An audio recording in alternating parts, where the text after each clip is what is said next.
O vaso de honra não pode virar um vaso de escárnio. O rei Belsazar deu uma festa, e no meio da festa, quando eles perdem os sentidos, embriagados-se no vinho que a contenda, ele manda trazer os vasos, pastor Ernie, e aí ele diz assim: eu vou mais além, traga os vasos da casa do Senhor. E trouxeram os vasos e começaram a beber nos vasos da casa do Senhor. E ele bebendo e fazendo festa e usando os vasos que era da casa de Deus. E no meio da festa aparece um dedo na parede escrevendo lá a sentença que ele iria receber por estar bebendo e zombando de Deus. Irmão, você é vaso de Deus. E se você usar esse teu vaso para desonra, cuidado com a sentença de Deus. Não é a minha, é de Deus. A sentença de Deus, ela é muito real. Mas como nós vamos saber quando nós estamos sendo vaso de desonra? Quando nós deixamos de fazer aquilo que agrada a Deus. Quando nós deixamos de fazer aquilo que está dentro da vontade de Deus. Quando nós deixamos de fazer aquilo que está escrito em Romanos capítulo 12 e o versículo 1. Rogo-vos, pois, irmãos, que apresenteis a Deus, o vosso corpo a Deus, como sacrifício vivo e agradável, que é a santa e perfeita vontade de Deus na nossa vida. Então nós devemos entender que para ser um vaso de honra é preciso nós nos abster de muitas coisas. Por quê? Porque encher-se de coisas que não prestam é fácil. E a Bíblia diz que a candeia do nosso corpo é os nossos olhos. E o próprio Jesus diz assim: ó, se o teu olho pecar, arranque-o. Literalmente nós vamos arrancar o olho? Não, porque a nossa luta está na nossa mente. A nossa luta é espiritual. É uma batalha que nós enfrentamos todo dia. Pode uma pessoa com deficiência visual ir para o inferno? Pode, pela audição. Pode uma pessoa que tem problema de audição ir para o inferno? Sim. Se ele enxerga, ele vai. Agora, se ele é deficiente visual e se ele é deficiente auditivo, aí não tem como. Ele não ouve e não vê. Mas ele pensa ainda, pastor. Então, ainda tem possibilidade, porque o pensamento ainda pode ser cocheado. A Bíblia diz que a janela do nosso corpo é os olhos. E tudo que nós vimos deve ser filtrado. Porque tudo que nós vimos entra no vaso. Como é que entra a flor dentro desse vaso? Pela boca. Como é que entra o pecado no nosso corpo? Através dos olhos, dos ouvidos e do que falamos. E nós precisamos dominar isso. Pastor, mas é um culto de ensino. O senhor vai falar sobre isso? Sim, porque o zelo que nós precisamos ter com esses vasos, porque esse vaso não foi comprado por coisas corruptíveis. Se você abrir a Bíblia lá em 1 Pedro capítulo 1, versículo 18, só para encerrar, quem abre a Bíblia? Pode ser um pastor aqui em cima, um obreiro. Olha só, com o que nós somos comprados? Você já sabe a resposta, né? De cor e salteada. Mas vamos ler, nós já vamos encerrar. Vamos ver isso daí. O porquê que nós devemos cuidar desse vaso? Porque esse vaso, meu irmão, não é um carro que é financiado em 36 vezes, 48 vezes. Não é a minha casa, a minha vida, que é financiado em 25 anos e você paga com muito zelo. Você cuida, você troca a fechadura, você troca a pintura, você vai cuidando porque é sua. Agora olha o que diz 1 Pedro 1,18. Quem achou? Ninguém? Sabendo que não foi com coisas corruptíveis, como prata ou ouro, que foste resgatado da vossa vã maneira de viver, que por tradição recebestes dos vossos pais. 19. Mas com o precioso sangue de Cristo, como de um cordeiro imaculado e incontaminado. Aleluia. Aleluia. Por que nós devemos cuidar desse vaso? Porque esse vaso custou preço de sangue. Esse vaso, meu Tiago, é um vaso que ele vai ter sempre valor para Deus. Alguém pode dizer assim, ó, você não serve mais. Deus vai dizer assim, você é um vaso. Alguém vai dizer para você, quem sabe você já foi bananeira que deu cacho, fulano. Você já não dá mais para nada, não serve. Deus está dizendo assim, ó, ainda na velhice darão fruto e serão viçosos.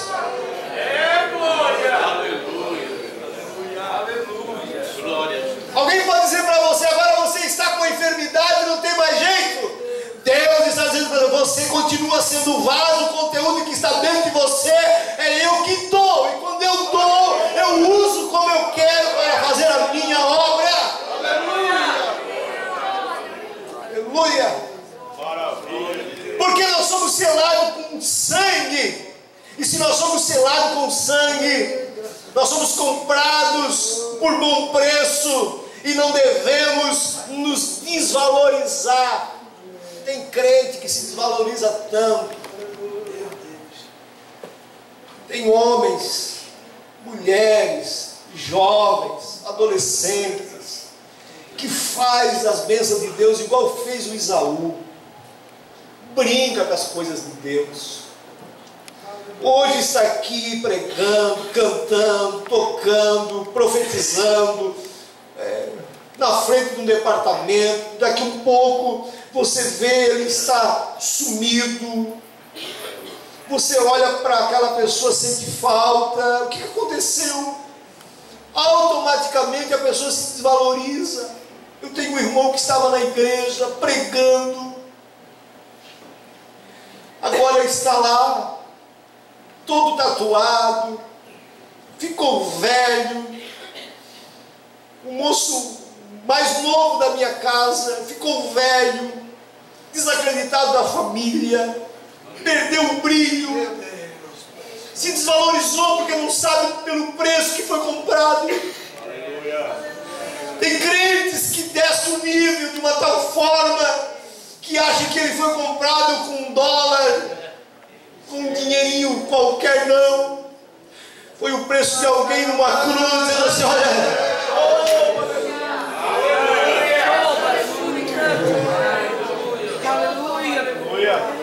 Aí tem gente que não valoriza isso, perde a bênção de Deus. Pastor Geraldo não consegue, às vezes, não dar um glória, agradecer ao Senhor, ser fiel a Deus. E, igual o Marcos falou aqui na escola dominical, nós estávamos na escola dominical de domingo, dificuldade de obedecer a alguns requisitos da igreja, dificuldade de obedecer a palavra de Deus. Se vendem, trocam a sua bênção, falam do Isaú, criticam o Isaú, mas não conseguem às vezes vencer nada na vida.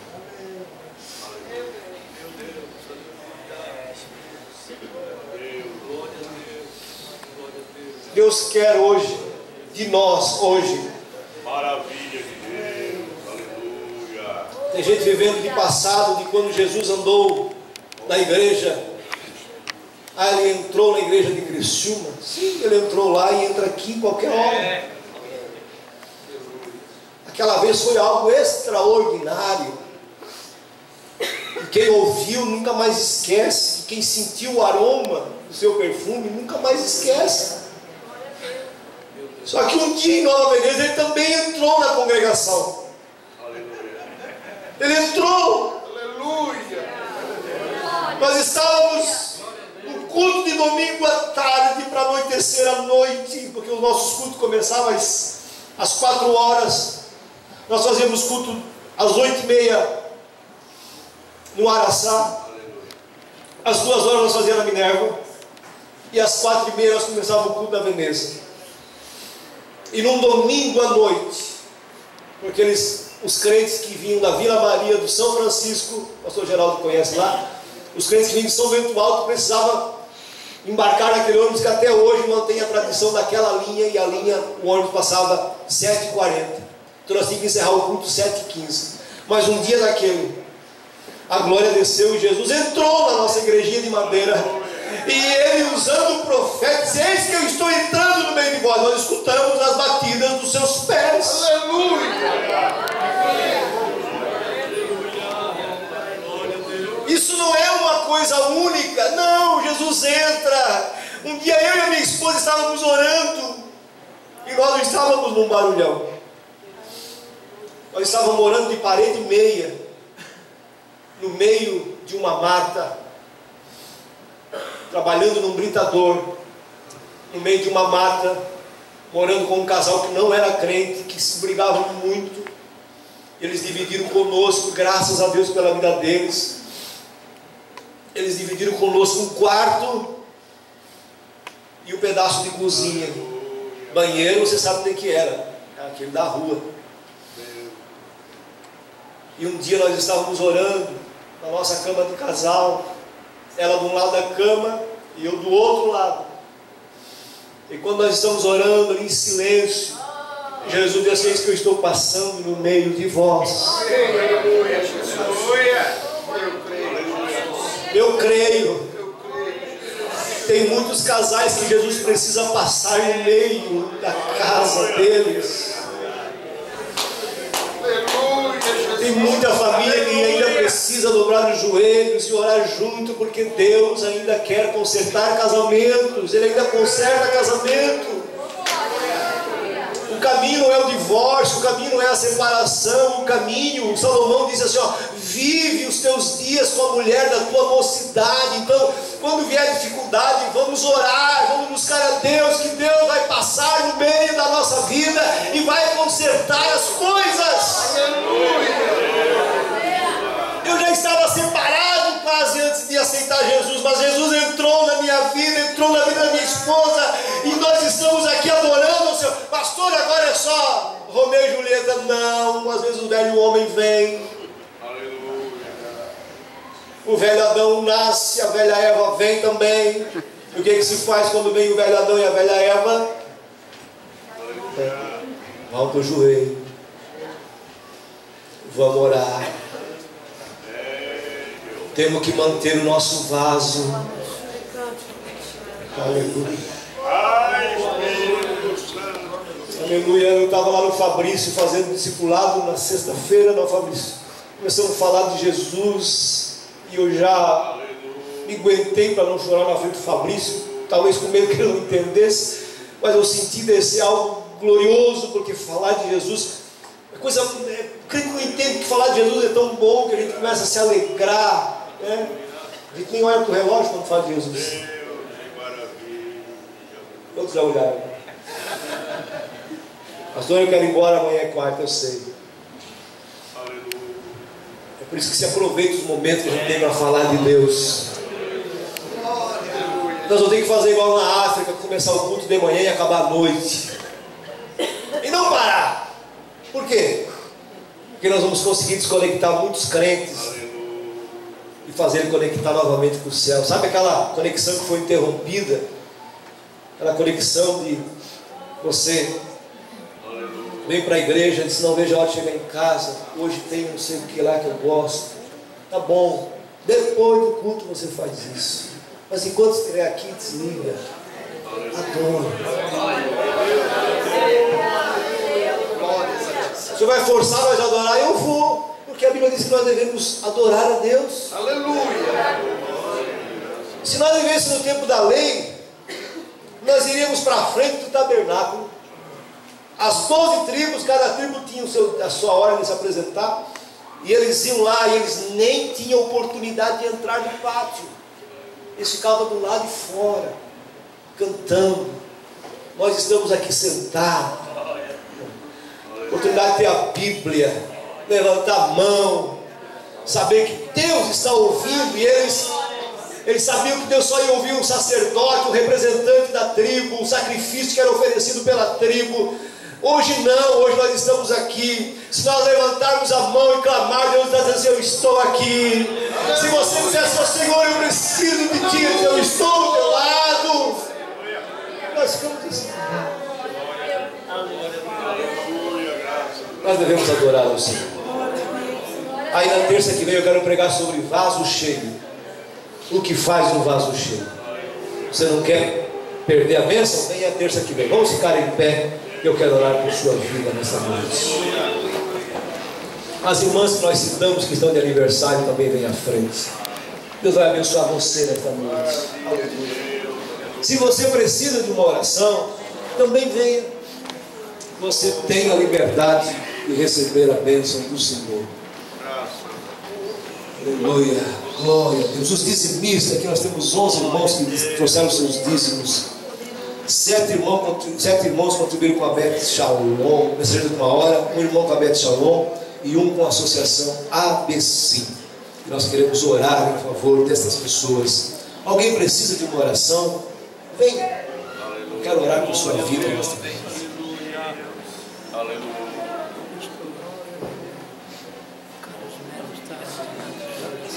O irmão Carlos Melo está internado perto das nossas orações. E eu quero orar por mais pessoas que estão de aniversário. O Wagner, que está na UTI. O irmão Alberto Melo, que está enfermo. O neto do irmão Pedro. É o seu neto, irmão Pedrinho? É o seu não, né? O neto do Pedro Lucas. Neto do... Tá.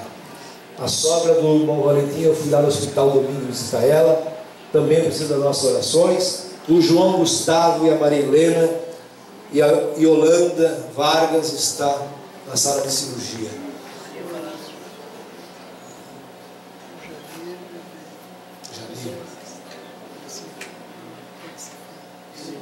O Janir também, nosso presbítero, vai fazer operação de coração. Após essa feira, nós vamos orar. Mas primeiro, os irmãos que vieram pela palavra, venham que nós vamos orar por sua vida nesta noite. Alguém mais? Eu não espero. Maria Falaço também está enferma. Pastor, eu queria ser uma bênção. Você é uma bênção. Eu queria ser um vaso. Você já é um vaso. O que eu preciso fazer? Eu desci até a casa do oleiro e confesso, muito me admirei. O oleiro em suas rodas trabalhava e eu atento observava o lindo vaso que ele fez.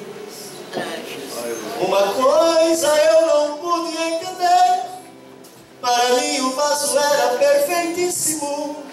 O oleiro achou defeito no vaso, quebrou e amassou o barro e fez um vaso mais bonito. Aleluia! Aleluia! Uma coisa eu não pude entender: para mim o vaso era perfeitíssimo. O oleiro achou defeito no vaso, quebrou e amassou o barro e fez um vaso mais bonito. Se você não conhece, vamos orar? Levante sua mão, Senhor Jesus. Aleluia. Vai orando. Observei. Aleluia.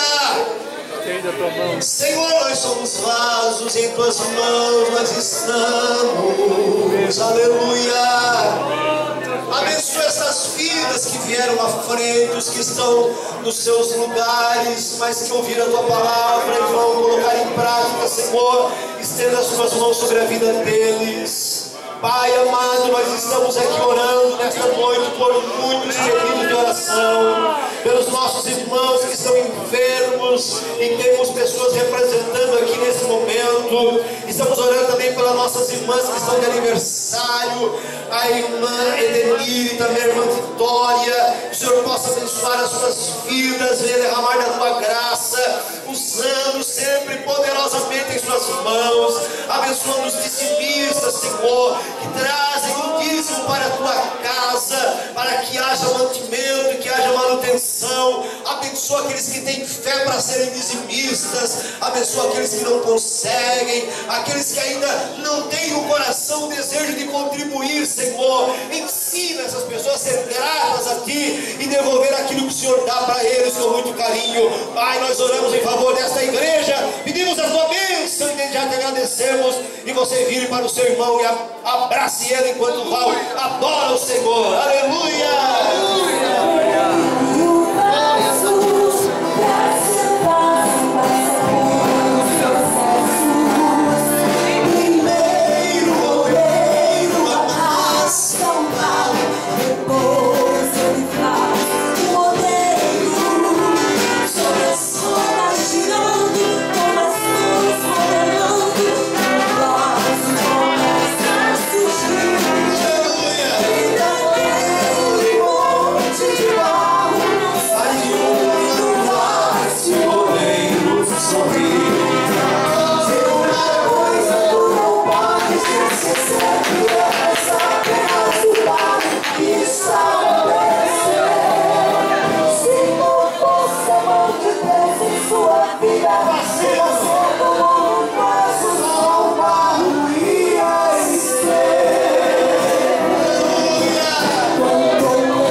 Receba a bênção, que a graça e a paz do nosso Senhor e Salvador Jesus Cristo, o amor do Pai e a comunhão do Espírito Santo seja com todos vós de agora e para sempre. Amém. Posso todas as coisas, o bairro Cidade Mineira. Amém. Se Deus é por nós, até quinta-feira. Obrigado, Tiago, a sua esposa Kátia, os irmãos que nos visitaram nesta noite. Que Deus abençoe em nome de Jesus.